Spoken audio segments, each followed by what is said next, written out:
कई साल पहले मेंशन के ऊपर बिजली तड़तड़ा उठी। खिड़की पर बैठी हुई जिक्सू ने पूछा कि सभी शिकार संगठनों के बारे में जानकारी इकट्ठा करने के उसके आदेश पर उसकी खोज कैसी चल रही है। मैक्स ने झुककर कहा कि सारी जानकारी उसके सामने है। जिक्सू ने पास पड़े सूचना वाले कागजों पर नजर डाली, जबकि मैक्स उसे बता रहा था कि शिकारी संगठन बहुत एकजुट नहीं है, इसलिए छोटे बिखरे हुए समूहों पर ध्यान देने लायक नहीं है। और अकेले शिकारी कुछ बहुत मजबूत शिकारियों को छोड़कर, जैसे कि पेल नाइट एक्सपीरियंस या आयरन हैंड, उसके द्वारा एकत्रित जानकारी के आधार पर छोटी मछलियों से ज्यादा कुछ नहीं थे। उसने निष्कर्ष निकाला कि केवल 3 संगठनों का ही वास्तव में कोई भविष्य है, ब्लैक बीस्ट, व्हाइट वुल्फ और जायंट शार्क। जिक्सू ने किताबों के बीच खंजर पर नजर डाली और उससे उसके फायदे और नुकसान के बारे में और बताने को कहा। जैसे ही वे किसी एक विकल्प पर फैसला करते, उन्हें गंदा खून तैयार करना होता। मैक्स ने सिर हिलाया और उसे बताया कि जायंट शार्क का नेतृत्व पूरी तरह से शीतदंशग्रस्त कमीनों से बना है। दूसरी बातों के अलावा उनका खून बहुत प्रदूषित था और नए लोगों की मृत्यु दर बहुत ज्यादा थी। कागजों के एक ढेर को मेज पर रखते हुए मैक्स ने आगे बताया कि ब्लैक बीस्ट सिर्फ शिकारियों का संगठन नहीं था। गुप्तचरों ने बताया कि वे कालाबाजारी में भी शामिल थे और उसका नेता, खून का प्यासा कोचवान, महिला शिकारियों को गुलामों की तरह इस्तेमाल करता था। इसलिए उसने इस विकल्प को पूरी तरह से नकार दिया। उसका मानना था कि बालों वाला सफेद भेड़िया ही इसका मुखिया है। मैक्स ने आगे बताया कि इस संगठन का मुखिया शिकारियों के बीच एक असली हस्ती है। पिछले 30 सालों में उनके नेतृत्व में व्हाइट वुल्फ धीरे धीरे विकसित हुआ है और मजबूत होता गया है और अंततः नुओजिन में शिकारियों का सबसे शक्तिशाली संगठन बन गया है। उन्होंने खुद को एक बुद्धिमान, साहसी और विश्वसनीय व्यक्ति, योजना बनाने में कुशल और शांत स्वभाव वाला साबित किया है। और सबसे महत्वपूर्ण बात, उन्होंने एक अनजान शिकारी के रूप में, जिसका कोई अतीत नहीं था, एकदम शुरुआत से शुरुआत की थी। हेलिक्स उस मूल सूत्र का स्वामी बन गया जिस पर वह आज तक कड़ी मेहनत से शोध कर रहा है। यहाँ कथावाचक ने पट्टी पर अपनी नजरें गड़ा दी और कहा कि सत्य के समाज की मदद से भी वह एक महत्वपूर्ण विवरण नहीं खोज पाया। जिक्सू की ओर देखते हुए मैक्स ने बताया कि यह मूल सूत्र की उत्पत्ति के बारे में था। ज्यादातर लोगों ने इस पर ध्यान नहीं दिया क्योंकि यह बहुत समय पहले की बात है, लेकिन कोई नहीं कह सकता था कि सूत्र पर उसके शोध का क्या परिणाम होगा और क्या यह भविष्य में एक सर्वव्यापी आपदा बन जाएगा। जिक्सू खिड़की से नीचे उतरी और बोली कि इससे कोई फर्क नहीं पड़ता क्योंकि बिना जोखिम के शिकारी बनना असंभव है। एक दिन वह सफेद भेड़िए का नेतृत्व करेगी, फिर वह मूल सूत्र के मुद्दे से निपटेगी। उसने पूछा कि क्या मैक्स उसकी मदद करना चाहेगा। मैक्स ने झुककर उत्तर दिया कि उसे मदद करने में खुशी होगी। बाहर बारिश जारी रही, हवेली पर बिजली चमक रही थी। रोशन खिड़की में जिक्सू की आकृति दिखाई दे रही थी। पत्र पढ़ते हुए जिक्सू का पूरा शरीर कांप उठा। उसने कभी सोचा भी नहीं था कि उसे इस तरह सूत्र की उत्पत्ति का पता चलेगा। पत्र से जिक्सू समझ गई कि ये सब 30 साल पहले शुरू हुआ था। हेलिक्स बारिश में खड़ा था, पत्र को अपने हाथों में पकड़े हुए।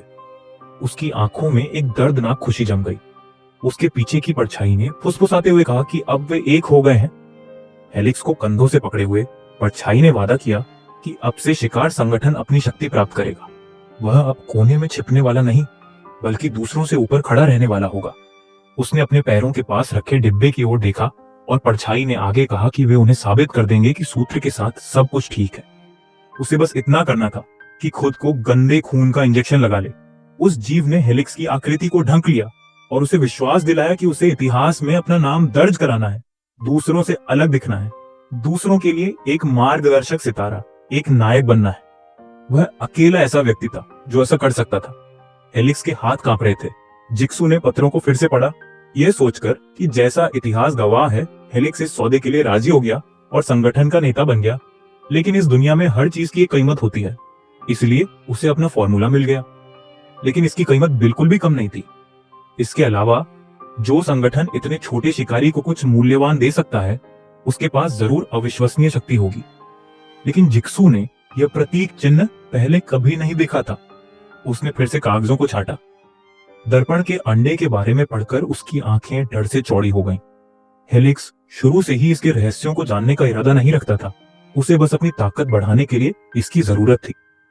जिक्सू को डर था कि उसने कल्पना भी नहीं की थी कि जैसे ही वह अंडे को छुएगा, उसका अंत पूर्व निर्धारित हो जाएगा। जिक्सू ने पत्रों को देखा और वह समझ गई कि वर्षों से एक रहस्यमय संगठन ने नेता को कार्य सौंपे थे। उसके चेहरे पर उदासी छा गई जब उसे एहसास हुआ कि जब शिकारी अपनी उपयोगिता खो देता है तो उसकी निश्चित मृत्यु निश्चित है। अतीत के दृश्यों को देखते हुए जिक्सु सोच रही थी कि वह उस समय क्या सोच रहा होगा। हेलिक्स एक राक्षस में बदल गया, वास्तविकता और असली पागलपन के बीच की सीमा पर। वह किसी राक्षस द्वारा नियंत्रित एक साधारण कठपुतली जैसा लग रहा था। वह बस इतना ही कर सकता था कि वर्षा के देवता के पास भाग जाए। लीन ने किताब के ऊपर से जिक्सु को देखा।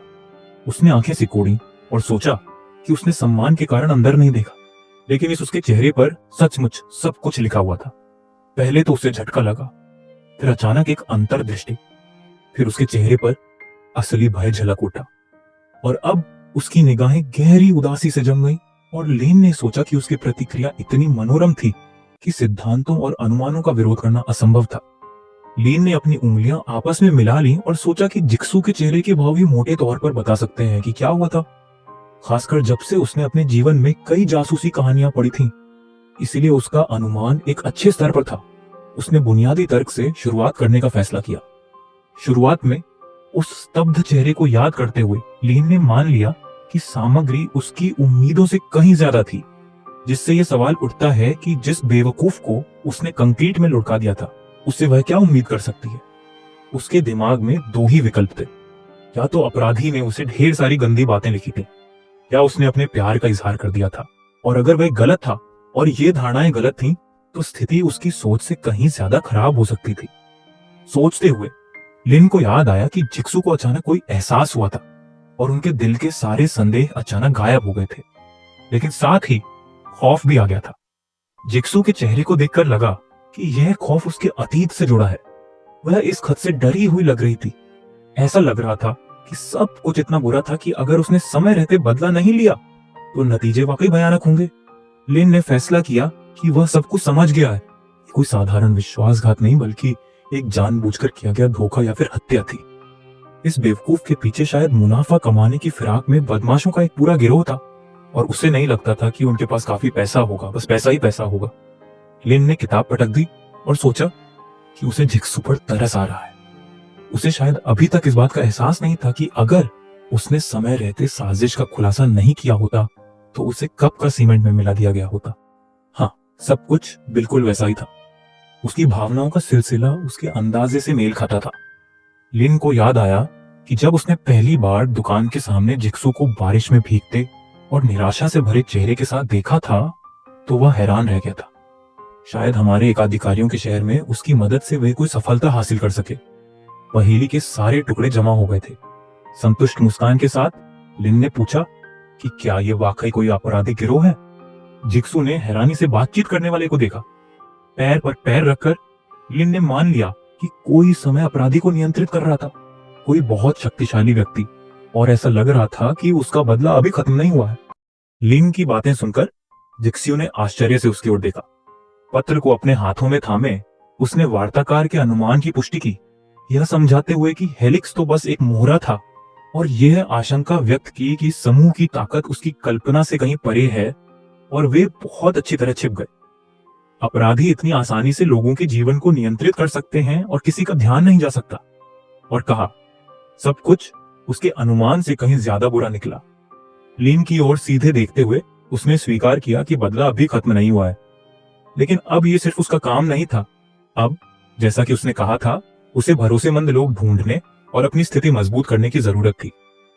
लिन संतुष्ट होकर मुस्कुराया। अपनी ठुड्डी को उंगलियों से रगड़ते हुए लिन को एहसास हुआ कि उस बदमाश का नाम हेलिक्स था। इतने समय बाद और भी बारीकियां आखिरकार स्पष्ट हो गईं। लिन के चेहरे पर एक चिंताजनक भाव झलक रहा था, क्योंकि उसे लग रहा था कि जिक्सु के शब्दों ने उसको सिर्फ यह नहीं बताया कि क्या करना है, बल्कि उसे कठपुतली की तरह बरगलाया जा रहा था। कोई आश्चर्य नहीं कि उसके चेहरे पर सहानुभूति और दया के भाव उभर आए। जिक्सु ने पत्र को डिब्बे में रख दिया। हालांकि लिन ने मन ही मन यह निष्कर्ष निकाला कि इसमें एक से ज्यादा लोग जरूर शामिल हैं, लेकिन देर सवेर संगठन की करतूतें सामने आएंगी और उसके खिलाफ कार्रवाई की जाएगी। लिन ने निराशा से सिर झुका लिया इस तरह की बातें, और उसने लोगों को सिखाने का काम भी शुरू कर दिया। वह तो बस एक वैज्ञानिक था, उसमें व्यावसायिक कौशल नहीं था। वह सोच रहा था कि क्या यह कल्पना करना संभव है कि दोनों पक्ष बस हाथापाई कर रहे थे, और उसने तुरंत खुद को ऐसा सोचने से रोक लिया। लिन ने प्याला ले लिया और फैसला किया कि मामला पेशेवरों पर छोड़ दिया जाए, उनके कुछ शब्द ही काफी होंगे। उसने जिक्सू को गंभीरता से देखा और पाया कि उसके पिता हाल ही में विशेष रूप से सतर्क हो गए थे, क्योंकि वह इस अनजान संगठन को एक बड़ा खतरा मान रही थी। फिर उसके परिवार की कंपनी भी खतरे में थी। उसने सलाह दी कि इतनी लापरवाही ना बरतें, वे उससे बदला लेने के लिए कुछ भी करेंगे। जिक्सू ने आश्चर्य से लिन को देखा, सलाह के लिए धन्यवाद दिया और उस पर विचार करने का वादा किया।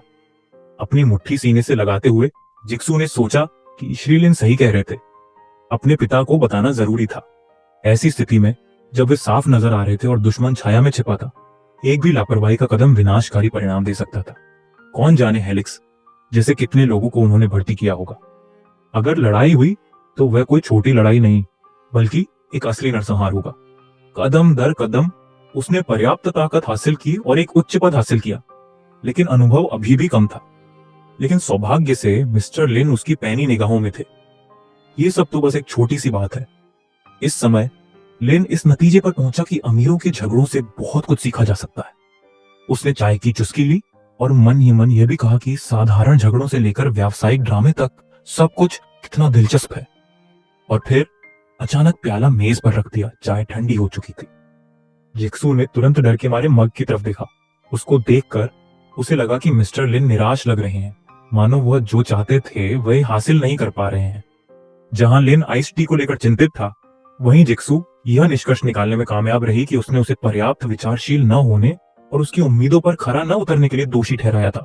उसकी आंखें चौड़ी हो गईं जब उसे यह विचार आया कि मिस्टर लिन का तरीका कुछ उस समूह जैसा था जिसने हेलिक्स को भर्ती किया था। उन्होंने गुप्त रूप से सत्ता हासिल करने में मदद की और फिर ज्ञान दिया। लिन द्वारा मेज पर गोवा चिप्स फेंकने की कल्पना करते हुए जिक्सू ने मान लिया कि मिस्टर लिन यहाँ एकांत में बस गए हैं और इस संगठन के एक योग्य प्रतिद्वंद्वी के रूप में कार्य करने के लिए लोगों को अपने वश में करना सीख रहे हैं।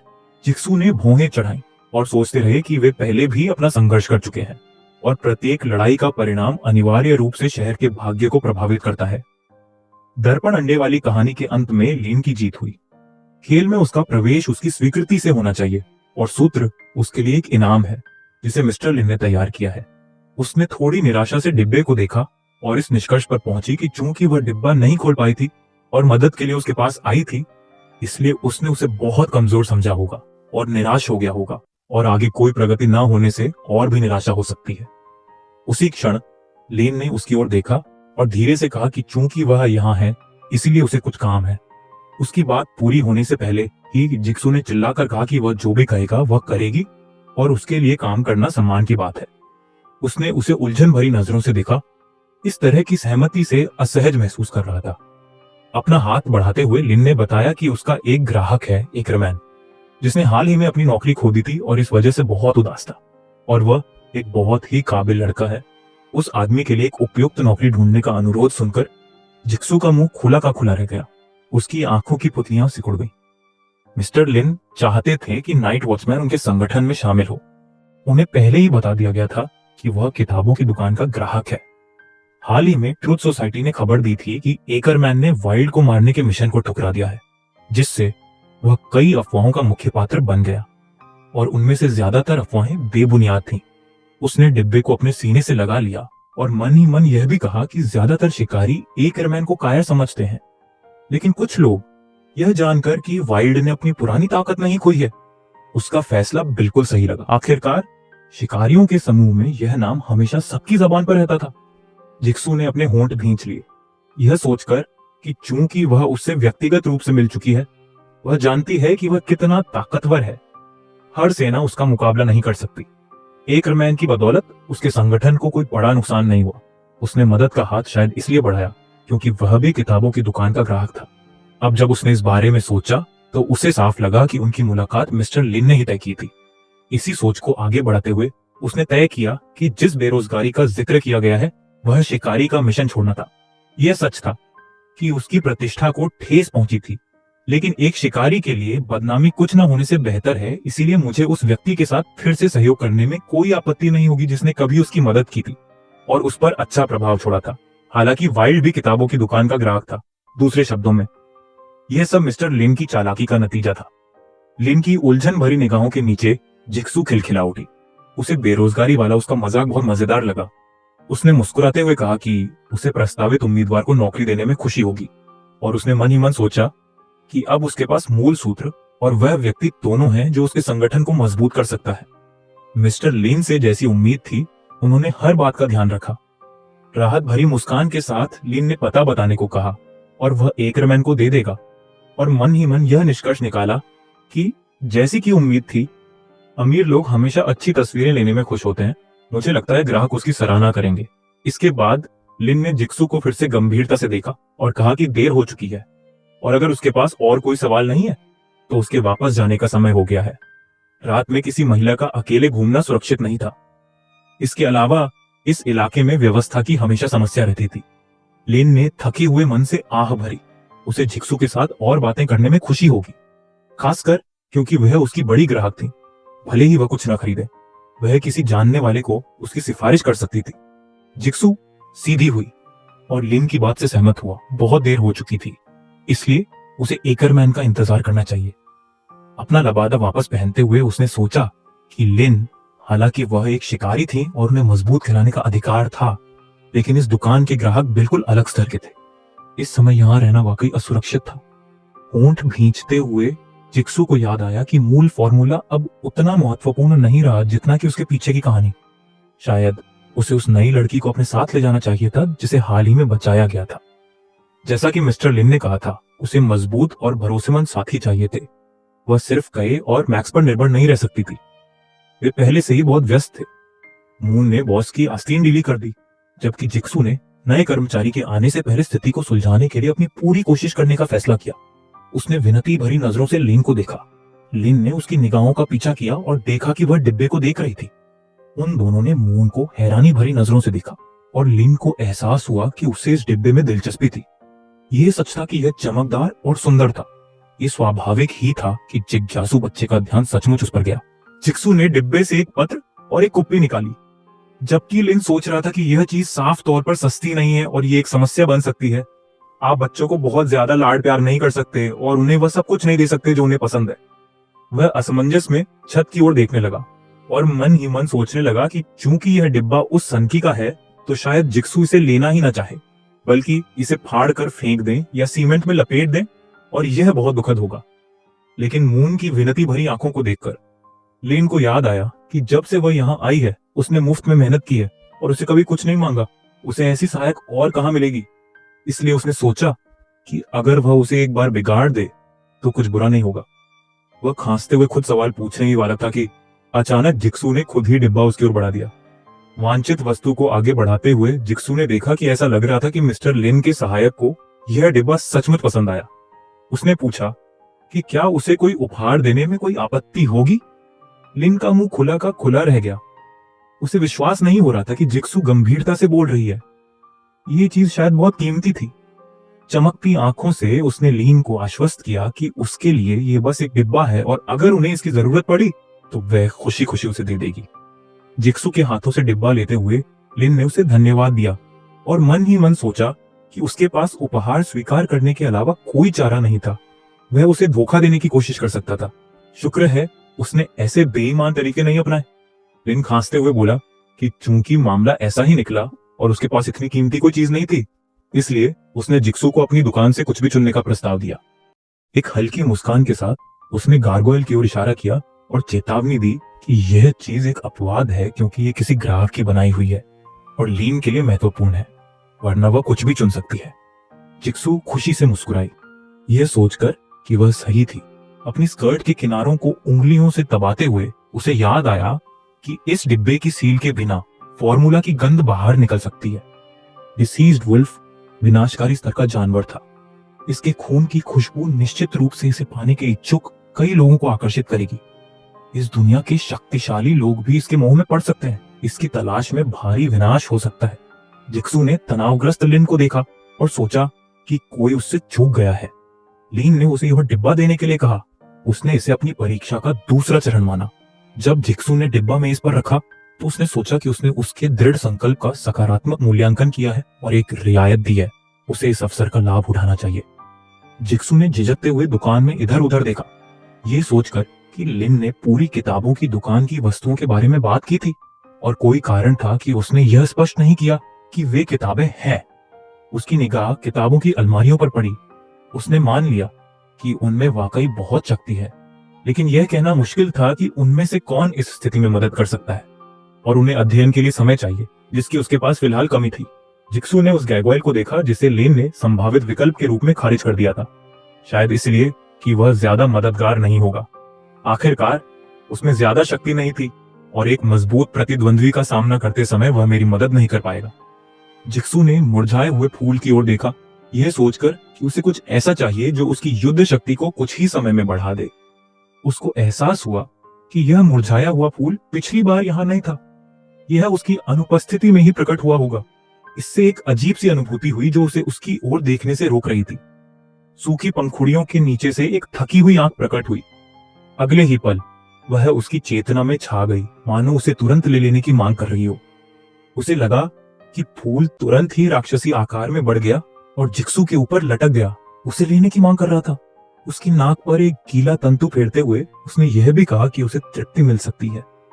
जब राक्षस छत तक पहुंच गया तो जिक्सू ने डर के मारे अपना मुंह खोला। अपने दांतेदार अंगों को नीचे झुकाते हुए फूल मानो उसके शरीर को ईथर की लटों से जकड़ने लगा।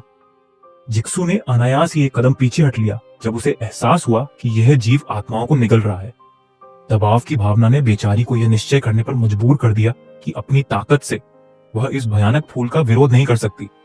दृढ़ इच्छा शक्ति के साथ भी वह मुश्किल से इसका सामना कर पा रही थी, लेकिन उसे सबसे ज्यादा आश्चर्य इस बात पर हुआ कि इतनी भयानक शक्ति के साथ उसने मदद मांगी। जिक्सू के चेहरे पर मुस्कान आ गई। उसने इसे अपनी मदद के लिए एक सहमति के रूप में लिया। उसने फूल की ओर अपनी उंगली उठाई और मिस्टर लिन से उसे देने के लिए कहा। लिन ने बड़ी बड़ी आंखों से उसको देखा।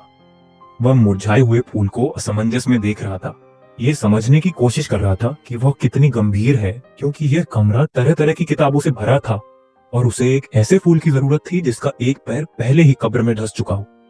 यह पौधा यहाँ सबसे सस्ता था। वह आदमी सोच भी नहीं सकता था कि जिक्सू को इसकी क्या जरूरत होगी। उसने डर के मारे अपने हाथों को अपने चेहरे पर दबा लिया, ये याद करते हुए कि यह एक समस्या हो सकती है, क्योंकि फूल मिस डोरिस का एक उपहार था और उसके दिल का प्रतिनिधित्व करता था। यह इतनी बुरी हालत में था कि लिन ने इसे पसंद की सीमा से बाहर करने के बारे में सोचा भी नहीं। यह अजीब हो गया। वह किसी और का उपहार कैसे दे सकता था? एक बड़े ग्राहक को खोने की संभावना उसे बहुत खुश नहीं करती थी। अपना हाथ उसके चेहरे से हटाते हुए लिन ने खांसी और इशारा करने की कोशिश करने का फैसला किया। फूल ने गुस्से से अपने सताने वाले की तरफ देखा जब उसने जिक्सू से पूछा कि क्या वह अपनी पसंद के बारे में सुनिश्चित है। गमले पर अपनी अंगुलियों को थपथपाते हुए लिन ने कहा कि यह भी ग्राहकों में से एक का उपहार था और उसने इसकी देखभाल की। अच्छे स्वभाव के साथ मुस्कुराते हुए उसने कहा कि वास्तव में जिक्सू को आश्चर्य हुआ जब बातचीत करने वाले ने एक आंख बंद कर ली और कहा कि वैसे मिस डोरिस ने उसे फूल दिया था और ऐसा लग रहा था कि उन्होंने ही उनका परिचय कराया था। अपनी मुद्रा बदले बिना लिन ने आगे कहा कि वैसे भी फूल उसके लिए भी महत्वपूर्ण है, और दोबारा सोचने पर जोर दिया। पौधे की हरकतों पर ध्यान न देते हुए उसने सोचा कि अगर उसे अब इसकी जरूरत नहीं भी रही तो भी वह इसे बचाकर रखेगा। घर के पौधे पानी की कमी या खराब मिट्टी के कारण मुरझा रहे थे। ऐसा लग रहा था कि खाद भी अच्छी नहीं थी। अगली बार उन्हें बदलना ही बेहतर होगा। इस समय जिक्सू ने मुंह खोले ये समझने की कोशिश की कि क्या मिस्टर लिन सचमुच उसे फूल लेने से मना करना चाहते हैं, लेकिन अंत में उसने फैसला किया कि यह उसकी एक और परीक्षा थी, क्योंकि उसने यूं ही नहीं कहा था कि यह डोरिस का तोहफा है। उसको याद आया कि इतना कुछ होने के बाद उसने मैक्स से बात की थी। एक अजीब पूर्वाभास के कारण उसने उसे मिस डोरिस के बारे में सब कुछ पता लगाने का आदेश दिया, और जब 2 दिन बाद उसने एक आश्चर्यजनक विस्तृत रिपोर्ट के परिणाम देखे तो वह चौंक गई। एक बच्ची जो कुछ 1000 साल में एक बार पैदा होती है, महान भविष्यवक्ता डोरिस 1000 साल पहले से ही उसके पास विनाशकारी शक्ति थी, लेकिन इस पूरे समय के दौरान उसने इसे विकसित नहीं किया। ट्रूथ सोसाइटी के अनुसार 23वीं स्ट्रीट पर हाल ही में हुई लड़ाई का उसे सीधा संबंध था। यह अविश्वसनीय था। जिक्सू घबरा गई क्योंकि उसे याद आया कि उसने ऐसे महान व्यक्ति के सामने क्या किया था। जैसे ही लिन ने मेज थपथपाई, जिक्सू सोचती रही कि श्री लिन ने उसे बिना वजह चेतावनी नहीं दी थी। वह जिस शक्ति को स्वीकार करने वाली थी वह उसकी समझ से परे थी। हो सकता है कि यह फूल उसे भविष्यवक्ता के परिवार के साथ सहयोग करने के लिए मजबूर कर दे। जिक्सू का मुंह खुला का खुला रह गया जब उसने सोचा कि हालांकि वह नहीं जानती थी कि उसे किसका सामना करना पड़ेगा, चूंकि लिन ने एकरमैन को उसके पास भेजा था। इसलिए यह स्पष्ट था कि मिस्टर लिन स्वतंत्र शिकारियों को इकट्ठा करके सीक्रेट टावर या ट्रुथ सोसाइटी के स्तर का एक संगठन बनाना चाहते थे, और यह उस रहस्यमयी समूह के खिलाफ उनका अगला कदम था। निकट भविष्य में शहर की स्थिति नाटकीय रूप से बदलने वाली थी। विशाल दुकान में खुद को बहुत छोटा महसूस करते हुए जिक्सू को लगा कि शहर एक शतरंज की बिसात जैसा है और उस पर पड़े मोहरे हजारों लोगों के जीवन का प्रतिनिधित्व करते हैं। मिस्टर लिन वाकई अद्भुत थे। अपनी मुट्ठी सीने से लगाते हुए जिक्सू ने सोचा कि इतने महान व्यक्ति द्वारा सराहना पाना उसके लिए सम्मान की बात है। अब उसे अपना लक्ष्य पता था और अब काम शुरू करने का समय आ गया था। बातचीत करने वाले की ओर दृढ़ दृष्टि से देखते हुए जिक्सू ने मिस्टर लिन की सेवा में अपना जीवन समर्पित करने का निर्णय लिया। मेज पर अपनी हथेली पटकते हुए उसने कहा कि वह सब कुछ समझ गई है। उसने दृढ़ता से अपना हाथ मुट्ठी में भींच लिया और कहा कि लिन को चिंता करने की जरूरत नहीं है, इस उपहार से अधिकतम लाभ उठाया जाएगा। उसने फूल की रोजाना अच्छी देखभाल करने के लिए सब कुछ करने का वादा किया और कहा कि वह उसे निराश नहीं करेगी। ऐसे शब्दों से फूल खुशी के आंसुओं में बह गया। लिन ने अपने वार्ताकार को देखा, हतप्रभ, समझ नहीं पा रहे थे कि उनमें इतना दृढ़ संकल्प कहां से आया। ऐसे उत्साह वाले व्यक्ति को मना करना मुश्किल था। क्या वह वास्तव में इस फूल को इतना चाहती थी? इसकी कल्पना करना बिल्कुल अलग लगता था। लिन ने मान लिया कि फूलों की देखभाल करना जिक्सू का शौक है, जिससे उसकी रुचि समझ में आती है। अपनी उंगलियों को अपने होठों पर दबाते हुए लिन ने सोचा कि फूल फेंकने के अपने हाल के विचारों को देखते हुए विकल्प बिल्कुल भी बुरा नहीं था। वह बस इतना कहता था कि उसने यह फूल उस व्यक्ति को दिया है जो इस मामले को बेहतर समझता है, ताकि वह दिखा सके कि उसे न केवल ग्राहकों की बल्कि उनके उपहारों की भी परवाह है। जिक्सू को देखते हुए लिन ने मन ही मन कहा कि मिस डोरिस उसे समझ जाएंगी, खासकर क्योंकि ऐसा लग रहा था कि वे एक दूसरे को अच्छी तरह जानते हैं और बेहतर होगा कि वे आपस में सब कुछ उसके बिना ही तय कर लें। लेकिन जरूरत पड़ने पर वह इसमें शामिल होने के लिए तैयार था। रहस्यमय ढंग से मुस्कुराते हुए लिन ने कहा कि चूंकि जिक्सू ने ऐसा फैसला किया है, इसीलिए वह उसे फूल दे रहा है और बेसब्री से इंतजार करेगा कि यह उसके हाथों में कैसे जीवंत होगा। जिक्सू और फूल दोनों खुशी से झूम उठे और लिन का शुक्रिया अदा किया। गार्डवेल्स ने आंसू बहाए, जबकि नन्ही मुंह चुपचाप इस डरावने फूल के उनके साथ जाने पर खुश थी। फूल ने खुशी से अपनी नई मालकिन को सहलाया। जब लिन ने कहा कि उसे देर हो गई है और अब वह किसी को नहीं रोकेगा, एक बार फिर धन्यवाद दिया और उपहार को संजोकर रखने का वादा किया। खुशी से मुस्कुराते हुए जिक्सू ने पौधे की देखभाल करने और अपनी ईमानदारी साबित करने का वादा किया। लिन ने दोस्ताना मुस्कान के साथ जिक्सू की ओर हाथ हिलाया और अपनी खुशी जाहिर की कि उन्हें सब कुछ पसंद आया। लेकिन जैसे ही जिक्सू दुकान से बाहर निकली, उसका चेहरा काला पड़ गया। लाइक, शेयर, कमेंट करना ना भूलें और सब्सक्राइब भी करना please. Thank you. Next video में मिलेंगे।